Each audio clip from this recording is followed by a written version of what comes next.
Hello everyone, and welcome back to part 3 of the Welsh campaign, or what do you call it, single player for EU4. We're a tiny little nation, and this campaign at the minute is lots and lots and lots of fast forwarding because we're tiny and we've got to save up. So yeah, we're nearly to the point of being able to afford to get marketplaces and docks. That'll help our trade power, which will help our income overall.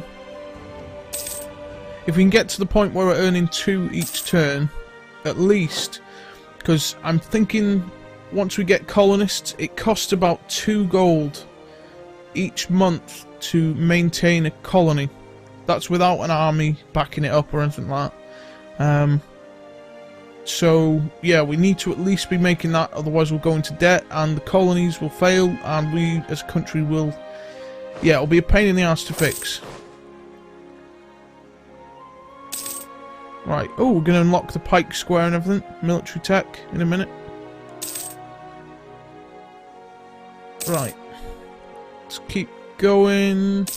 Lots and lots of fast forwarding. It feels weird to be going this fast without checking things, but oh well, it's what we got to do. As we're doing this, our new king is going to be, he's got really good stats. Holy shit, when he comes of age, we're going to be, yeah, we're going to have colonies, alright. Let's just hope he doesn't get ill, because that's possible. If he gets ill, we have to, here we are, right.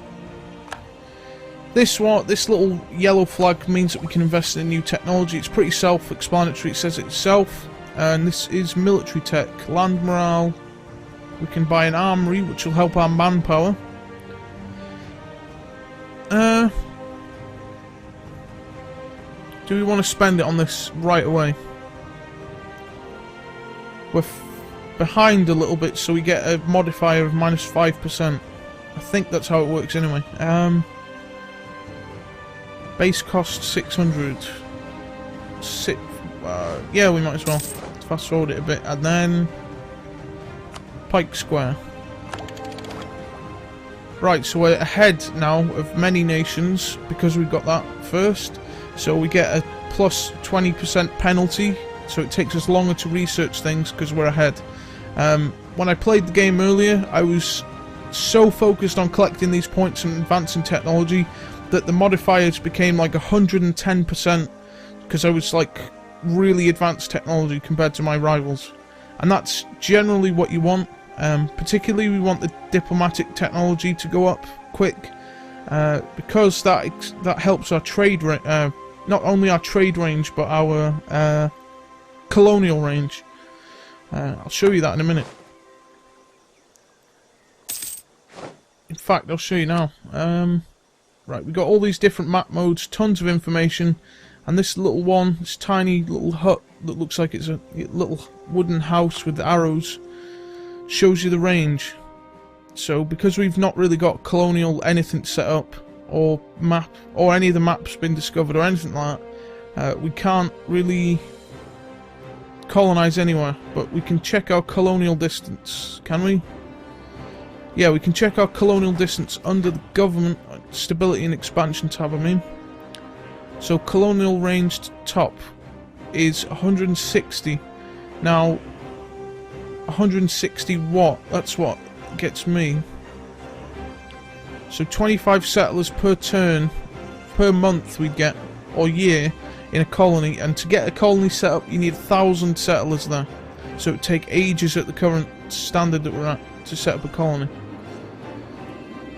If we get a colony set up in the 1400s, it means that by the time England starts going over to the Americas, we would have quite a significant base over there. It gives us an opportunity, if we get there earlier, it gives us an opportunity to set up an advanced base. So that means upgrading the fort levels, the barrack levels, you know, generally making it a really strong city.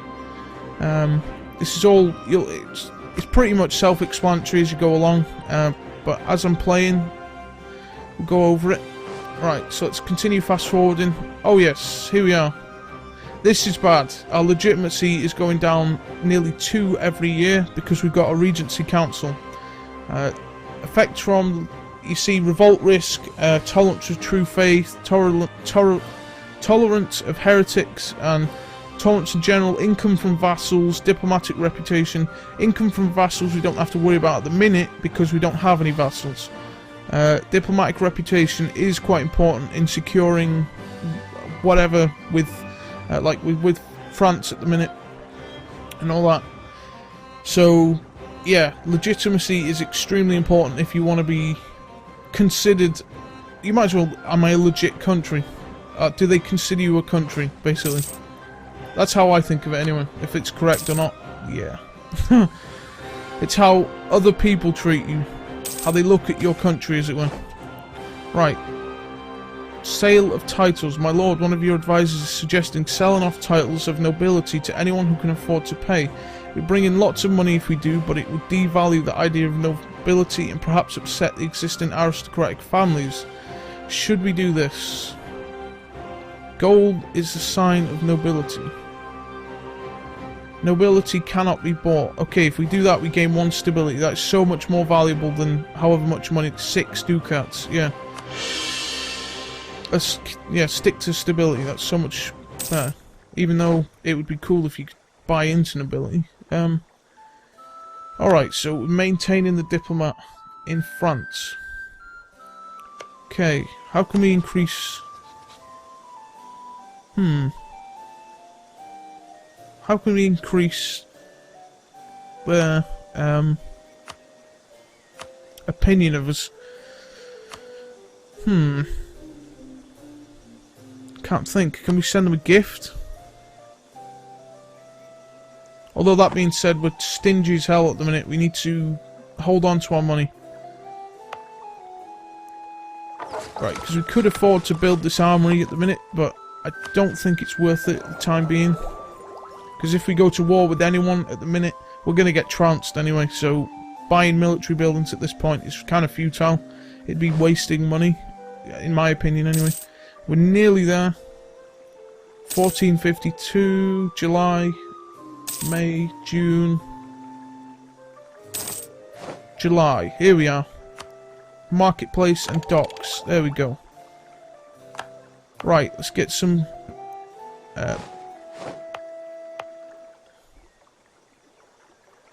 Right, so we need to save up diplomatic power now. Or diplomatic points even. Whatever you want to call it. And then we can start buying merchants. Right, local trade power. We'll go with the dock at the minute. I mean marketplace at the minute. It's more valuable to us. We'll get 2 of them. Get the marketplace in Glamorgan set up. There we go. And that they take generally 12 months to build. I wonder how that's going to affect the income, but we'll have a look. It should affect us in a positive way. I mean, more trade power is better. But then again, we are competing with England, who have got significantly... Like, the trade node is on London, so... Yeah, they've got primarily, you know, major control of it. Yeah. So, obviously, if they've built marketplaces as well, it's not exactly much of competition, but every little helps, I guess. Right.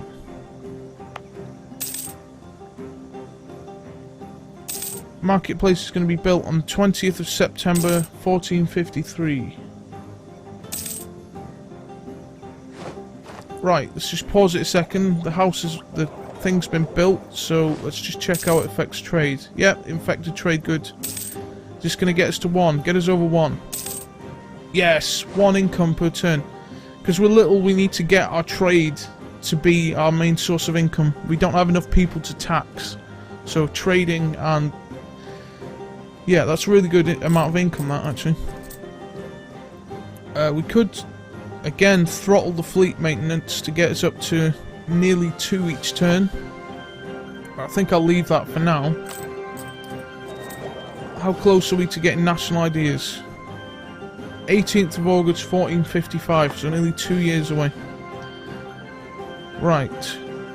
That's what I was saying, if you're new or you've played EU4 before, and one of the bigger factions, you'll notice that time has to go really quick for a tiny nation. You have to spend, yeah, you normally, I'd say you normally play at 3 speed, 2 or 3 speed as a big nation because there's lots of stuff to do, but as Wales, yeah, it's more like saving up and trying to advance our technology so we can get the hell out of Dodge.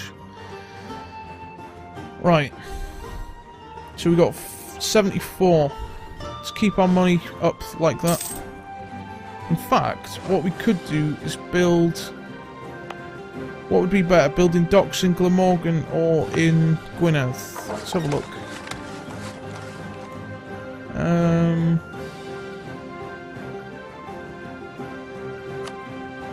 It'll say local trade power. It's not going to give us how much money we'll make from it.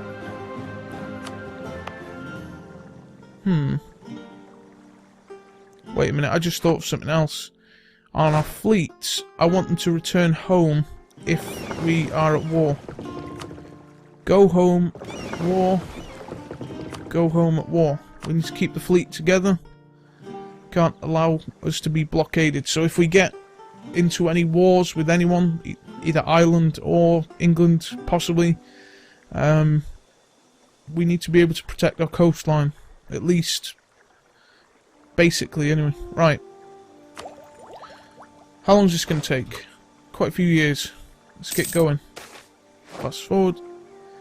People are finding lots of ways to getting around, paying taxes and fees on moving goods. This is cutting into our income, but stopping it would cost quite a lot in the short term.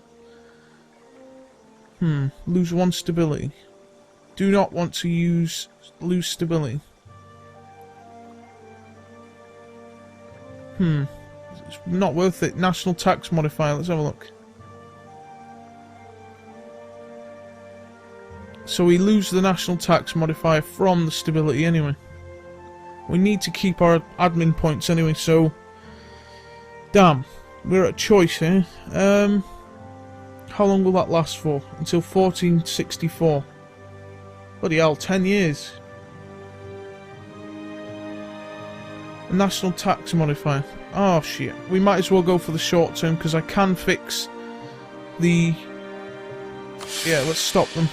We've lost stability, but it was needed. I can't...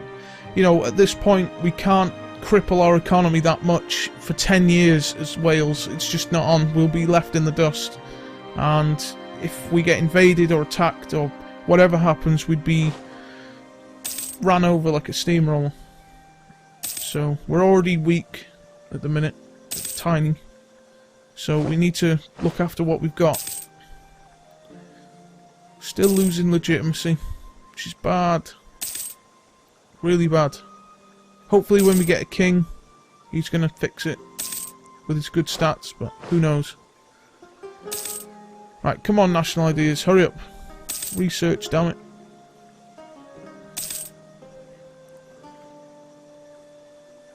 Come on. August. It's this year it's going to get, so it's good, good, good. As soon as we can get the exploration national ideas, I'm going to send an explorer out as soon as I can. We're going to capture that trade node in North America, if I can. It's right next to native tribes, though. You can invest in new technology. Obviously. National idea. Okay, let's get that. Here we are. The next one's a temple, which is really good. It helps our income, which, yeah, it's generally a good idea. So let's get a national idea. Now, if we want to bail from Wales, we want to go with expansion or exploration. So let's have a look. Overseas exploration, plus 50%. Colonial Range.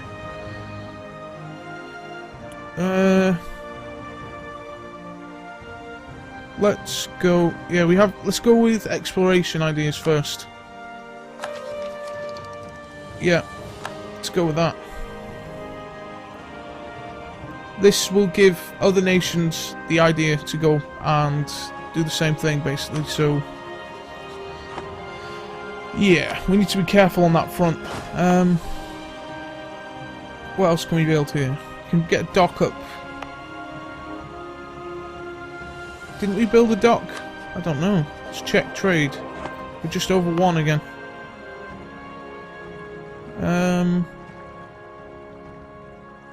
We can build 1 dock. Let's get the capital with a good dock first, because Glamorgan could be taken by England straight away.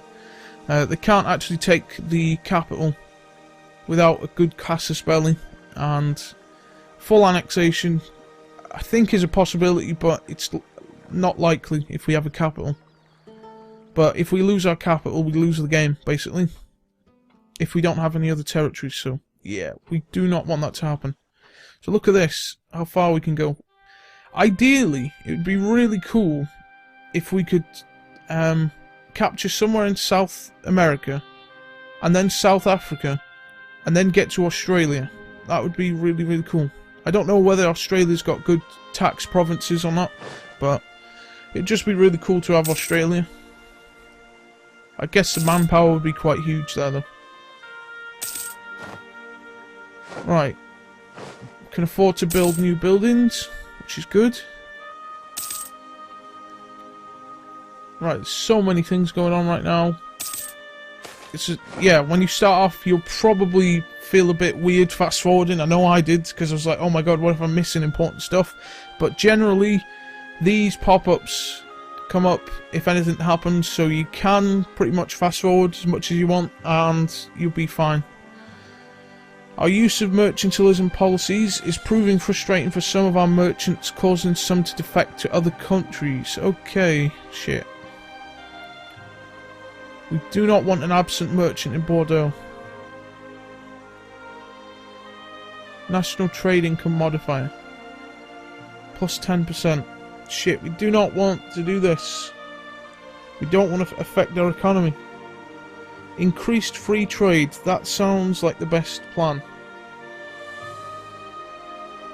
We don't want to lose trade power either. Shit. I'm going to go with this one. A slight loosening of the policy might be the answer. We'll lose 1 mercantilism, but we'll gain 10% tax income modifier, or trade income modifier I mean, which is, oh, might be quite good actually. Let's have a check as it goes into effect, that policy. Yeah, it's not bad. Nearly 50% of our economy is being powered by trade. That's good. Okay, army maintenance is still pretty high. We could if we got rid of the army altogether, we'd be up to plus 2 each turn, which is obviously pretty good for our tiny little backcountry nation, or whatever you want to call it. That's a decision. Should I get rid of the army? Damn, I wish I could live stream. My shitty internet. Can't. Ugh. Right. If I got rid of my army, there's a risk of rebels popping up. In fact, what I'm going to do, because we're focusing so heavily on economy, there's a chance that rebels will pop up. I've noticed that happens. They say peasants are rebelling against taxes and money and all sorts of nonsense happens. And then you have to either conform to their demands or destroy them, but we're too tiny, because usually if a revolt happens, it's a stack of 10 soldiers or regiments, which is like 10,000 peasants. Doesn't make too much sense considering my manpower is like 11,000, and there's no way my economy can support that sort of troop numbers. Alright, I'm going to have autonomous rebel suppression, just for the hell of it. I don't know if that'll actually do anything right now, but yeah, that's what I'm going to have them on. Right. Scotland is looking fine at the minute, I think. It's doing alright. Right. Dock is about to be finished in August 14th. Right, let's have a look. Will this affect the trade positively? Yeah, a little bit. Every little helps, I guess. I don't want to go below 50 gold in the account, so yeah. Want to have a good amount of money left just in case something bad happened.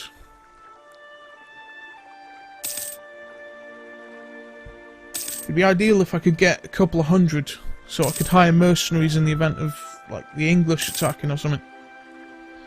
One thing I noticed is, when it's talking about the terrain here, is it says that, I was going to talk about the combat if combat happens, but, yeah, I noticed that terrain, because look at that, I love this map, it's colourful and nice, but borders sort of blend in. Yeah, it says here plains 56%, forest 19%, and coastline 13%, woods and hills are only 1.3%. Now, if anyone has actually been to North Wales, you'll know that, yeah, we're pretty mountainous. We've got the biggest mountains next to Ben Nevis, like in the Highlands. Like, Snowdon's the next biggest mountain in Britain compared to Ben Nevis in Scotland, so yeah, it's an extremely mountainous country, and to say that we've only got plains and hills is a bit silly, because if we had mountains, we could park our soldiers on top of them, and we'd have a really good defensive bonus, and it wouldn't be too scary if the English attacked, because we'd have our mountains. So, yeah, food for thought there. But anyway, I'm going to split the part here, so thank you very much for watching, and I'll see you in the next episode. I'll see you then. Bye-bye.